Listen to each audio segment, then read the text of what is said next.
Ladies and gentlemen, please welcome RJC CEO Matt Brooks and the President of the Congressional Leadership Fund, Dan Conston.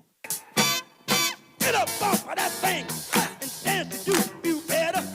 Get up off of that thing and dance to you. Sing it now. Get up off of that thing and dance to you, you better. Get up off of that thing. Try to release that pressure. Get up off of that thing. Good morning. So one housekeeping matter directed to the RJC staff. Pay attention. Whoever thought it was a good idea to schedule me after Senator Tim Scott in the program, you are fired. I will give you a good reference, though, so thank you for your service. Isn't he great? This morning has been spectacular. So this is a very interesting panel for me, because in some ways it's really bittersweet insofar as I am thrilled to be on the stage with my really good friend, one of the great political operatives in this country, Dan Conston. Dan was a former intern of mine. And so now I feel like Mr. Miyagi when the Karate Kid is now better than the master. So I work for Dan. He was my intern 100 years ago, which makes me feel very old. But I am so proud of his success. And by the way, he's also a fellow Philadelphian, so go Birds.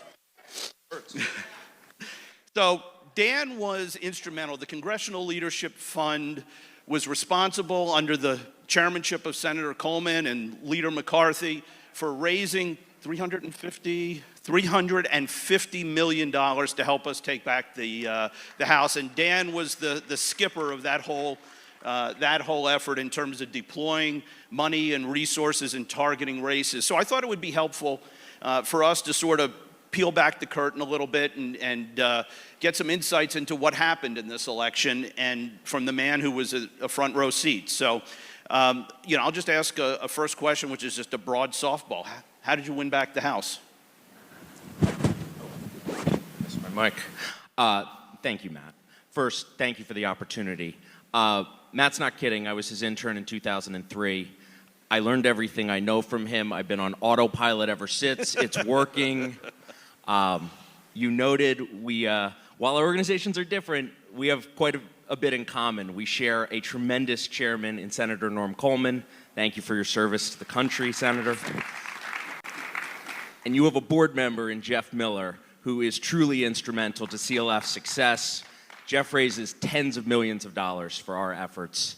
And thank you to him for his efforts for the Republican Party and the Republic. To your question, I would think about it in a 4-year horizon. When future Speaker McCarthy came in as leader, we had 199 Republicans. Today, we have flipped the House. We have retired Nancy Pelosi as Speaker. And the U.S. House is going to be the only legislative chamber nationwide that flips from Democrat to Republican. How do we do it? It started with recruitment. A lot of people go out and they say you can do recruitment. They say they're going to do recruitment differently. It is a much different reality to do it that way. Leader McCarthy went out and he did it that way. I'll give you an example. In 2020, when we flipped 15 seats, every single seat that we flipped was won by a Republican woman, minority, or veteran. These were candidates of character, candidates of substance. These are candidates that reflected their districts. They could go out and win. Fast forward to this cycle. We doubled down on those efforts. Think of the candidates that won. From helicopter pilots, John James, Wesley Hunt, Navy SEALs, Morgan Luttrell and Derek Van Orden, future women leaders, Jen Kiggins, Lori Chavez-DeRemer, Hispanic stars, Juan Ciscomani, Monica De La Cruz down at the border. The constant strain in our wins was excellent candidates won. And I think that it is quite clear that candidate quality matters a tremendous amount. The other two things that were instrumental this cycle, one, we generated a tremendous amount of Democrat retirements, over 30. That created a series of open seats that allowed us to win. But the other piece that I think is looking back at the results now was clearly a difference maker, was expanding the map. Now, we went out and we spent aggressively in deep Democrat districts to go expand the map. And when you look at the gains we had and where we came up short, the only reason we won the majority was because we went out and expanded the map. We won seats in deep blue Oregon. We won three double-digit Biden seats in California. We won 5 districts in the state of New York, including knocking off the DCCC chairman, Sean Patrick Maloney, for the first time. He was quite an arrogant candidate, for what it's worth. But the first time the DCCC chairman has lost in 40 years. Those instrumental to getting us to a majority.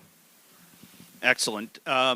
So I think one of the questions that's on a lot of people's mind, and obviously there is a expectation game. One of the things that I say is that, and I've heard you say it as well, that we won the game but didn't cover the spread. There was a lot of expectations that we were going to have a red wave. Was the polling wrong? What happened? Where was the disconnect between the expectations and the reality? Yeah, so this was a downright strange election. If I told you that we would get more votes than in 2010, more votes than in 2014, we would win the popular vote, we would say that's a red wave. Well, that happened and it wasn't a red wave. So I think the best way to look at this is through the prism of state-by-state dynamics, where we had strong top of tickets, favorable dynamics in states, we rolled. In places where we had underwhelming top of tickets, in places where Dobbs was a big impact, we hit a brick wall.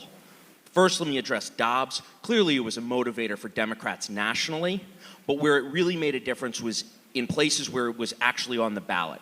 Consider Michigan. There's an abortion measure on the ballot in Michigan. Democrat turnout was higher in 2022 than it was even in 2018. Only state in the country where that existed. What was the difference there? It was that. But to the state-by-state dynamics, consider 3 different types of states. You had blue states. We had favorable dynamics in blue states. You had Democrat mismanagement, a weak economy, rising crime. You had good Republican recruits. We won in New York, in Oregon, in California.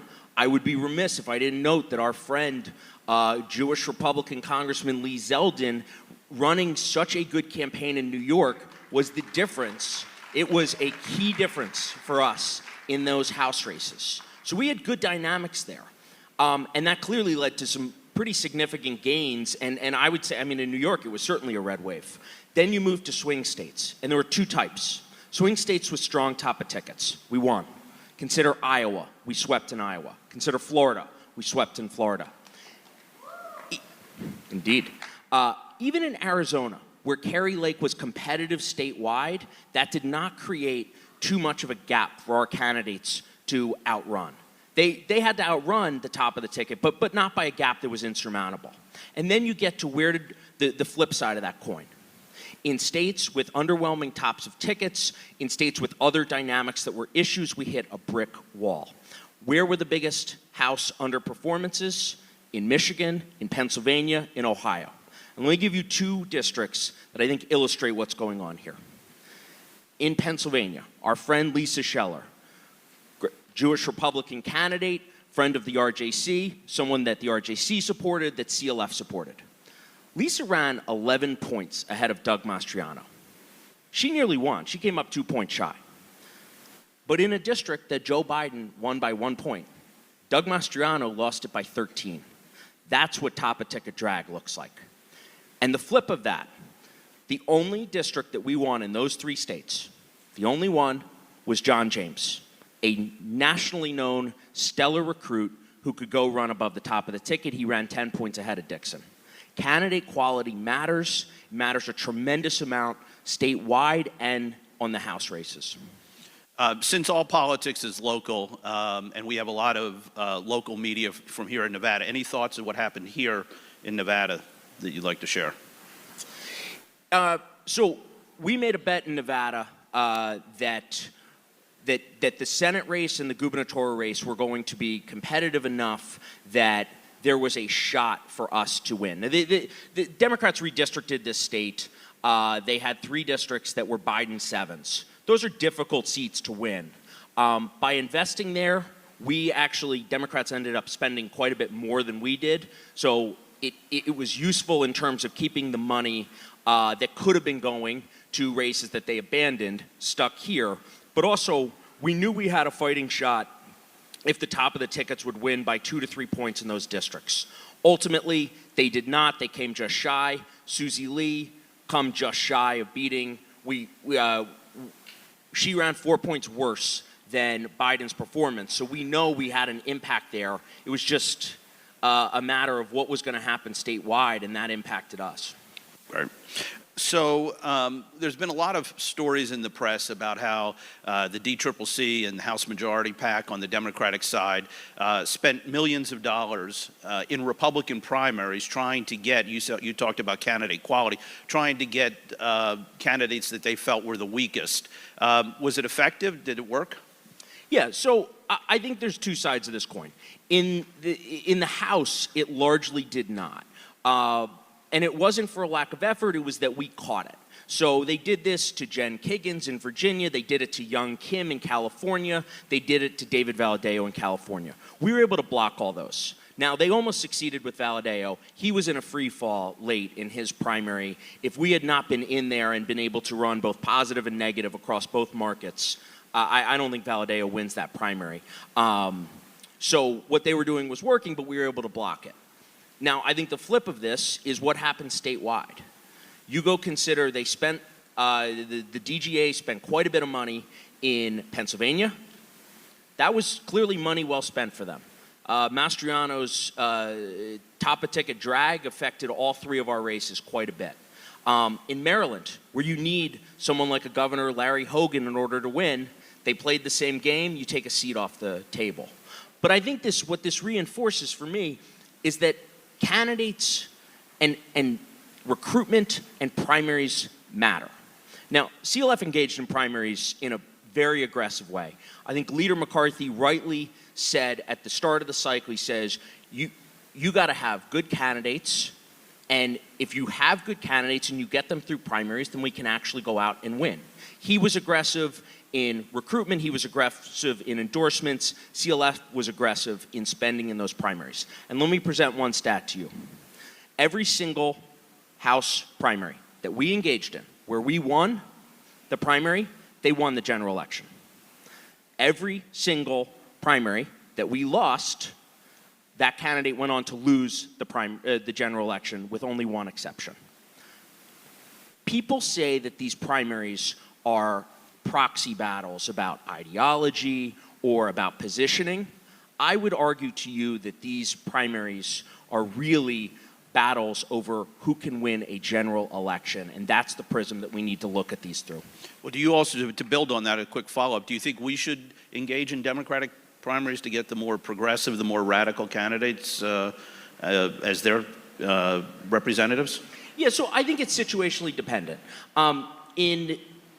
Look, there is a lot of money and energy on the left, and I think that one of the differences is that the Democratic donor energy is actually to the left of where the Democratic Party is to some extent. So I think that there's always resources and energy on their end. We did look at this in a few places. We looked at it with Sean Patrick Maloney in his primary. Turns out we ended up in a better situation with him in a general election. The more liberal candidate probably would have come across as more sincere and serious, and that would have been a different challenge in a general. So I think it's situationally dependent. But I think what they're doing to us, we have to consider that there's just, you can't have rules that say, well, no, you can't engage in primaries and you can't play the games that they play. They play games, well, we have to be able to engage back. Okay. And we have time for one final question, which is on so many people's minds here in this room, especially with Leader McCarthy coming up shortly in the program. Is he going to be Speaker of the House? Yeah, undoubtedly, yes. And Matt, it's crazy that it is even a question to some. Consider what he has done. So he has been leader for 2 terms. He has won in both successive terms. At the same time, we have lost governor's races, we have lost Senate races, we have lost state legislatures, we have lost the presidency. The one person that is winning and growing the party across both of these is Kevin McCarthy. It is obvious that he is the one that can win and unite the party. And I would argue to you, present to you, really, who else can unite Don Bacon and Brian Fitzpatrick in one wing of the party and Jim Jordan and Marjorie Taylor Greene in another wing of the party? The answer is no one. Kevin McCarthy is the only one who can do that, and it is quite obvious that he is going to be Speaker and he's going to be a successful Speaker. And when I look to 2024 behind Speaker McCarthy, we see opportunities to net seats and keep growing this majority. Great. Thank you, Dan. I really am proud of everything that you've accomplished, and it is really gives me a lot of pride and joy to be on stage with you and to say, well done, Mazel Tov. Thank you, sir. Thank you.